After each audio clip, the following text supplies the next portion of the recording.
Wouldn't it be nice if we went down the Fashion Mall now and listened to John the Baptist? Huh? Hear him shouting about what's going to happen. Hear him shouting about what we should be doing and preparing for the God in our life, not just when Christ is going to come again, but as we said last week, and the continuation of the theme of Advent, that we always try to be present to the presence of God. No, John wouldn't show up at the mall, no matter what mall you go to. John wouldn't go, because too much noise, too many people running around. You're at the mall not to listen to John or anybody else. You're at the mall to spend all your hundreds and hundreds of millions of dollars. That's the way it works with John the Baptist. That's the way it works with God. Isaiah the prophet, in one of his prophecies, said that he was looking and waiting for the voice of God to come. And Isaiah was so disappointed. A big wind came across the desert, and the voice of God was not there. Then a great storm came, and Isaiah thought the voice of God would be in the storm, and it wasn't there. And an earthquake shook the land, shook the desert, and Isaiah surely thought that the voice of God was going to be there, but the voice of God was not there. Then a gentle breeze came.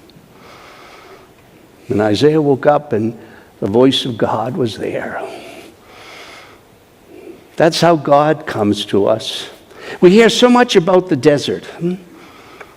I remember in 1971, I made a retreat at a Jesuit retreat house on the rough, rugged shores of the Atlantic coast in Gloucester, Massachusetts. And every night, about 25 of us, half priests, half lay people, we would get together and share our day of that retreat. And everybody was, they're all working in ministry up there in the New England area where there are trees and lakes and oceans and wonderful greenery. And they were enamored by the fact that I said, I work in the high desert in the Southwest. The desert, they said, wow. Do you relate? Do you relate, Father Joe, when you hear readings about God and the prophets and Baptists about the desert? I said, well, if you pay attention, you could relate now. Did you ever go out into the desert? I don't mean did you ever go down the strip, Did you ever go out into the desert? When it was really the desert way back in 1971? When I was kind of young and crazy, I used to do a lot of walking up there, up in Boulder City, all into the desert. I mean, did you ever go down to Kingman sometime, and halfway down there, stop the car and walk about 100, 200 yards out into the desert?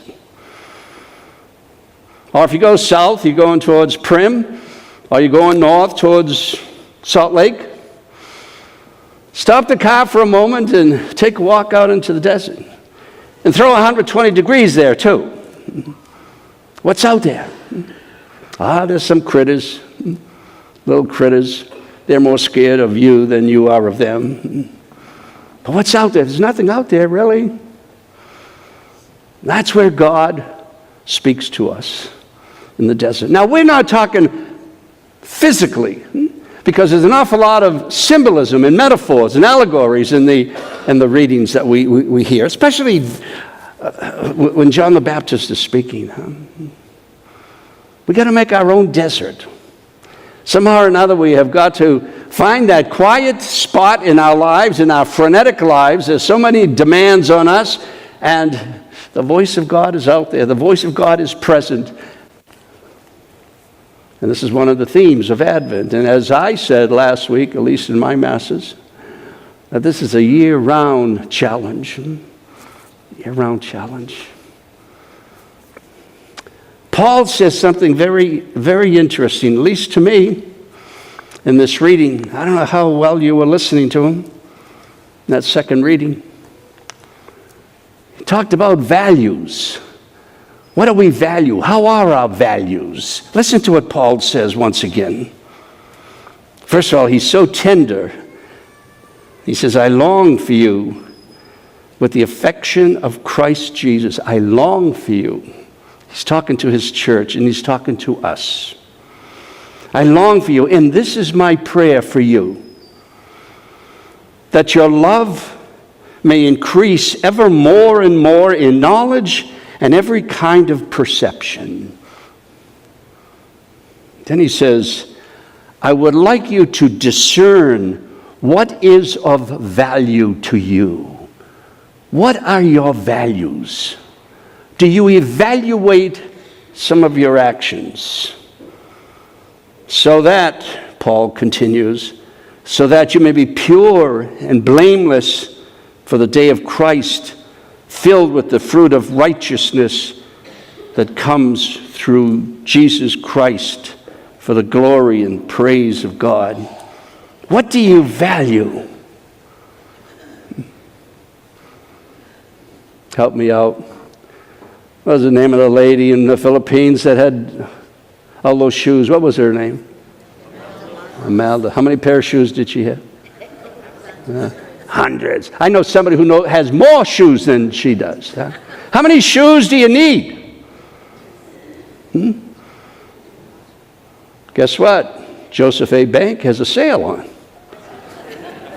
3 shirts for $90. That's a good deal. 3 shirts for $90. So why should I even entertain that when I have 15 shirts in my closet? What are our values? I know a fellow who drives a BMW. Now that's a good car, BMW. It's 4 years old. He has 36,000 miles on it. He said, Father Joe, I think I'm going to get a new BMW. 2019. I said, what do you need a new BMW for? You have virtually a new BMW. It's only 4 years old. You have 36,000 miles on it. Now I just said, where are our values?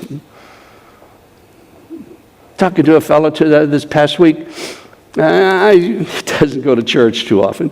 So I said, well, what's the average that you miss per month? He says, well, maybe about 4 times a month I miss. I said, I'm too busy, Father Joe, you know. I won't tell you what he does, but he said, I said, there are 168 hours in the week. You can't give 1 hour?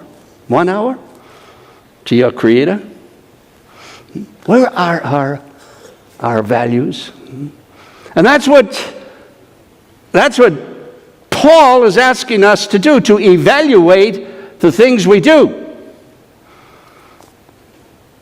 We get so wrapped up in our frenetic life. And the people back there at that retreat in 1971, they were amazed when I talked about the desert. Boy, they almost said their aspiration was, boy, I wish we had that quiet that you're explaining, Father Joe, you know. And take advantage of that sometime.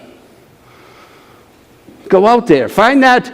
And of course, if we look at the desert again as a symbol, as a metaphor, then you and I have to try to find our desert someplace. Remember, I shared with you one time this woman wrote a wonderful, wonderful book, just a nice little thing about 150 pages, and the title was God is in the Bathroom. She couldn't get away fast enough from her kids and her husband and all the noise in the house. She said, that's where I could pray. I don't know where your desert is, but you and I got to find that desert because God's always speaking to us in some way or another. Very, very concretely, if we give it a lot of attention. So that's probably a strong message that Paul has given us today. What are your values during this holy season? What are your values in your relationship with God, with Christ? Are we ready? Are we ready? Not just for the second coming, but as we said last week, according to the Advent theme, are we ready to always be present to the God in our life? Are we ready? Time magazine a few years ago surfaced a wonderful letter that came from a young Dutch boy, 17 years old, during World War II. The father somehow or another kept hold of this letter, and Time magazine, however they do these things, they found this letter and they published it. 17-year-old Dutch boy, he and a few others tried to escape from a Nazi prison camp during World War II. They were caught, they were tried, and they were sentenced to death. Then the young Dutch boy, shortly before his execution, he wrote a letter to his daddy. And this is what Time magazine published. Dear Father, it is difficult for me to write this letter to you, but I have to tell you that the military court has pronounced a very, very heavy sentence on us. Please read this letter alone and then tell Mother carefully afterwards. In a little while at 5 o'clock it is going to happen. One moment and then I shall be with God. Now, Father, is that after all such a dreadful transition? I feel so strongly my nearness to God. I am fully prepared. I am ready.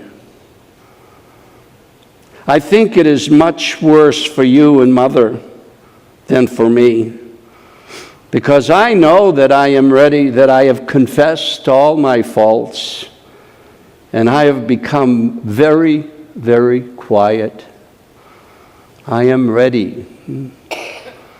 Could we say we are ready? Do we try to become quiet sometimes and listen to the mysterious God? Are we ready now? Or like the Dutch boy, will we be ready tomorrow?